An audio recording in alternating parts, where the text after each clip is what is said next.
I'm David Grayson, Director of the Doughty Centre for Corporate Responsibility here in the Cranfield School of Management. And today I'm interviewing Professor Donna Ladkin, one of the authors of Cranfield on Corporate Sustainability, about her chapter about leading for sustainability. Now, Donna, first of all, everyone has their particular perspectives on what leadership is. So what's the Donna Ladkin perspective on leadership? Well, you're right. There are many perspectives on what leadership is actually about. In my view, the perspective I take is that leadership, well, first of all, it's not down to one individual. It's a collective phenomenon. And I think what's most particular about the approach that I'm taking, and it's in line with another UK scholar, Keith Grint, is that leadership, in my view, it's needed particularly in times of crisis or uncertainty. So if you've seen the problem before, then you don't need leadership. But if you haven't seen the problem before, then that's when leadership is actually required. And that would therefore argue that leading for sustainability is a particularly important trait, because we certainly haven't seen the kind of challenges that we're now facing, both for business but for other parts of society.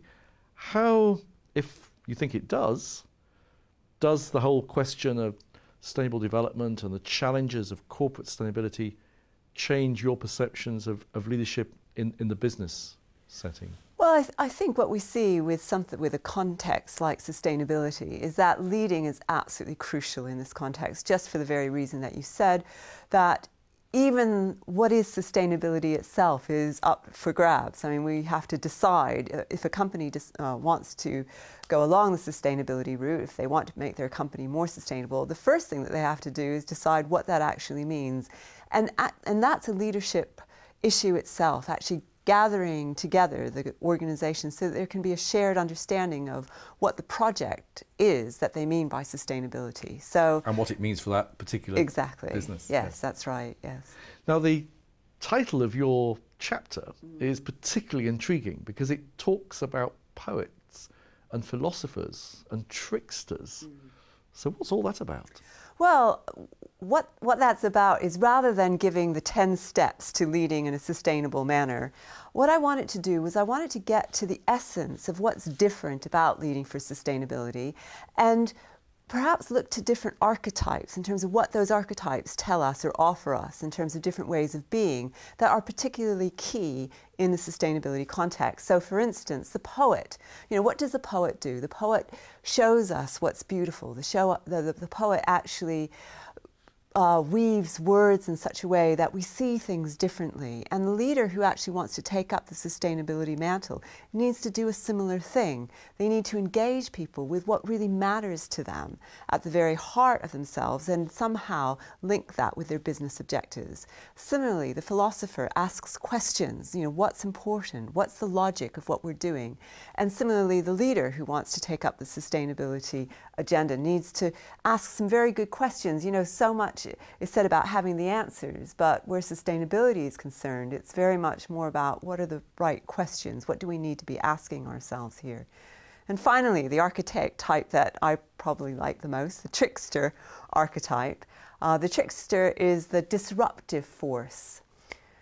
So in that regard, the person who's leading in the sustainability context, they need to do something that really disrupts the status quo. For instance, when Stuart Rose came up with his Plan A, that was a very sort of disruptive statement that he made, that, we're calling it Plan A because there is no Plan B. This is so critical. And if you really think about that, that's a very upsetting thought. But certainly, to face the sorts of challenges we need to face in this context, disruption is going to be a key aspect of doing that.